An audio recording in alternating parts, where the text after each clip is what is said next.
ফের ভুয়ো ভোটারের হদিশ পাওয়া গেল মেদিনীপুর বিধানসভায়। ফের ভুয়ো ভোটারের হদিশ মেদিনীপুর বিধানসভায়, যেই খবর সবার প্রথম রিপাবলিক বাংলা আপনাদের সামনে তুলে ধরেছে সুপার এক্সক্লুসিভ। এবং এই ভুয়ো ভোটারের হদিশ পাওয়া গিয়েছে মেদিনীপুরে। মেদিনীপুর বিধানসভার 163 নম্বর বুথের ভোটার এবং ভুয়ো ভোটার খুঁজতেই গ্রাউন্ড জিরোয় পৌঁছে গিয়েছিল শুধুমাত্র রিপাবলিক বাংলা। মৃত ভোটারদের নিয়ে বা চাঞ্চল্যকর তথ্য, ভোটার তালিকায় 715 জন ভোটারের মধ্যে 49 জনই মৃত। নির্বাচন কমিশনে অভিযোগ দায়ের করা হয়েছে বিজেপির তরফ থেকে। একেবারে গ্রাউন্ড জিরোয় গিয়ে কি তথ্য তুলে নিয়ে এসেছে আমাদের প্রতিনিধি সুদীপ্ত, দেখুন একবার।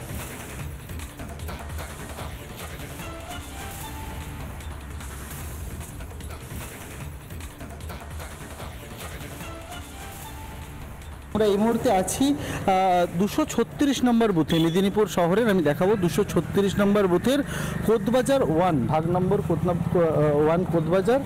এই ভোটার লিস্টে যেটুকু জানা যাচ্ছে যে 715 জনের মধ্যে 49 জন মৃত ভোটার। আমি দেখার চেষ্টা করব যে ভোটার লিস্টে যাদের নাম রয়েছে তারা আদেও জীবিত রয়েছে কিনা।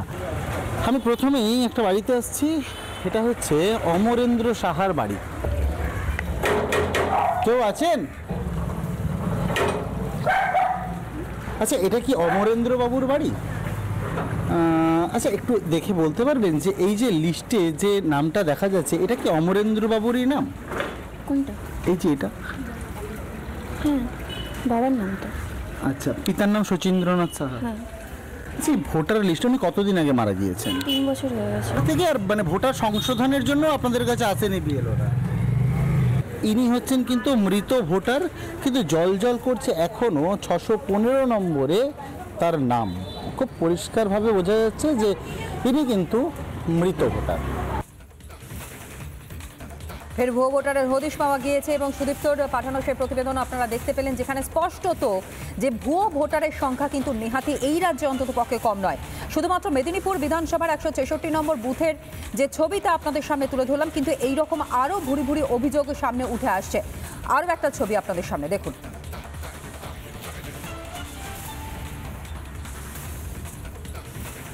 অজিত বাবুর বাড়ি কোনটা? ও, আপনারই বাবা? আচ্ছা, এই যে দেখুন তো ভোটার তালিকাটায় নাম দেখাচ্ছে, এটা কি আপনার বাবার নাম? বাবার নাম। আর মা বিভাগ? বিভাগ। ওনারা কি এখনো জীবিত না মারা গেছে? কতদিন আগে মারা গিয়েছে? মা 7 বছর আগে আর বাবা 3.5 বছর আগে। কিন্তু ভোটার লিস্টে যে এখনো নাম আছে, মানে এই নাম তো ইস্যু হয়, এখানে দেখা যাচ্ছে যে ভোটার লিস্টে এখনো জল করছে আপনার পরিবারের 2 সদস্যের নাম। না, ওটা বাদ যাবে। আপনি কি মনে করেন যে এসআইআর হওয়া উচিত? হ্যাঁ, বাদ যাওয়া তো দরকার আছে। ভুয়ো বা যারা মৃত আছে সেগুলো অবশ্যই দরকার। রাজ্য বিজেপির সাধারণ সম্পাদক জগন্নাথ চট্টোপাধ্যায় কি বলছেন অবশ্যই আপনাদের সামনে তুলে ধরবো, কিন্তু তার আগে আরও একবার জানাই যে পরিসংখ্যান এবং যে ছবি আপনাদের সামনে আমরা তুলে ধরছি, সুপার এক্সক্লুসিভ যে তথ্য আপনাদের সামনে আমরা তুলে ধরছি, তা শুধুমাত্র মেদিনীপুর বিধানসভার 166 নম্বর বুথের ছবি, যেখানে একটি মাত্র বুথে ভোটার তালিকায় 715 জন ভোটারের মধ্যে 49 জনই মৃত। নির্বাচন কমিশনে ইতিমধ্যে অভিযোগ দায়েরও করা হয়েছে। তবে একের পর এক মৃত ভোটারের বাড়িতেও রিপাবলিক বাংলা পৌঁছে গিয়েছে। ভোটার লিস্টে মৃত ভোটারদের নাম থাকা নিয়ে প্রশাসনের ঘাড়ি কার্যত দায় ঠেলতে দেখা গেল মৃতদের পরিবারের সদস্যদের। অন্যদিকে প্রশাসনিক আধিকারিকদের উপরই দায় চাপালেন বিএলওরাও।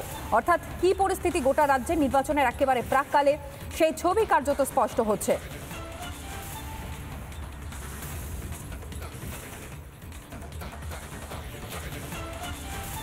বিজেপির তরফ থেকে কি জানানো হচ্ছে তা আপনাদের সামনে আমরা তুলে ধরলাম। অভিযোগ একেবারে স্পষ্ট। আর এই মুহূর্তে সুকান্ত মজুমদার, কেন্দ্রীয় প্রতিমন্ত্রী, তিনি আমাদের সঙ্গে রয়েছেন টেলিফোন লাইনে। সুকান্ত বাবু, যে ছবি আমরা দেখতে পাচ্ছি এটা শুধুমাত্র পরিসংখ্যান বলছে 166 নম্বর বুথ, অর্থাৎ একটা বুথের ছবি এইরকম, যেখানে 715 জনের মধ্যে 49 জনই মৃত। তাহলে গোটা রাজ্যের পরিস্থিতি কোন জায়গায় রয়েছে?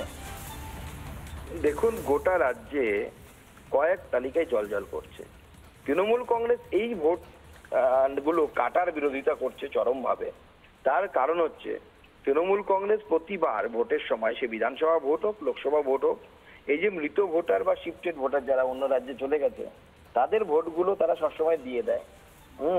তারা সবসময় এই ভোটগুলো তাদের বাড়ি থেকে আধার কার্ড, ভোটার কার্ড, এই সমস্ত কিছু বা লাইসেন্স জোগাড় করে তারা এই ভোটগুলো দিয়ে দেয়। সেই জন্য তাদের এত মাথা ব্যথা যে তাদের প্রাণে হাত দিয়ে দিয়েছে, নারীতে হাত দিয়ে দিয়েছে নির্বাচন কমিশন। এসআইআর হলে এই মৃত ভোটারদের নাম বাদ যাবে এবং বাদ যাওয়া উচিত। এবং বাংলার মানুষকে আপনাদের মাধ্যমে আমি জানাতে চাই যে 2002 এবং 3 সালে যখন এসআইআর হয়েছিল বাংলা, এর আগে তখন কিন্তু তৃণমূল বিরোধী দল ছিল এবং সিপিএম সেই সময় শাসক দল ছিল। সেই সময় এসআইআর এর বিরোধিতা কিন্তু তৃণমূল কংগ্রেস করেনি এবং 20 লক্ষ এই ধরনের ভোটারের নাম কিন্তু পশ্চিমবঙ্গের ভোটার তালিকা থেকে বাদ গেছিল।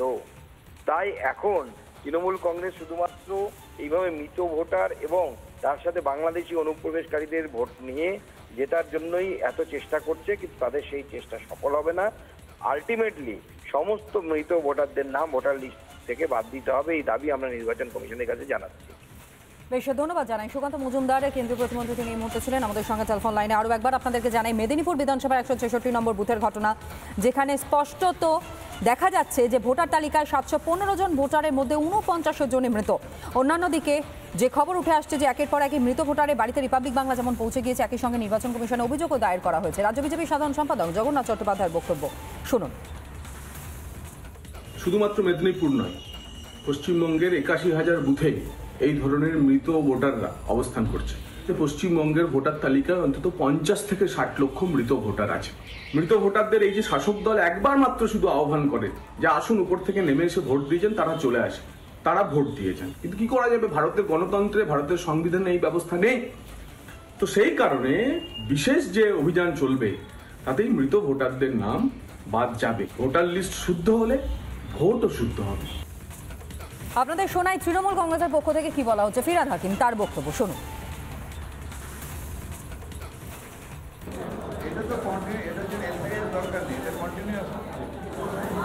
আমার বাবা মারা গেছে, আমি নিজেই গেছি, গিয়ে দিয়েছি, নাম বাদ হয়ে গেছে। তার জন্য এই স্পেশাল এটার দরকার নেই। এটা হচ্ছে বিজেপিকে জেতানোর জন্য ইলেকশন কমিশনের একটা বাহানা।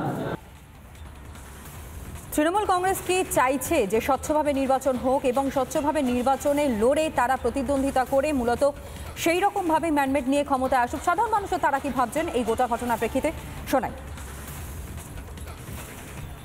তো এখানে অনেকজনই তো ঢুকে পড়েছে, এবারে সরকারকে পদক্ষেপ নিতে হবে।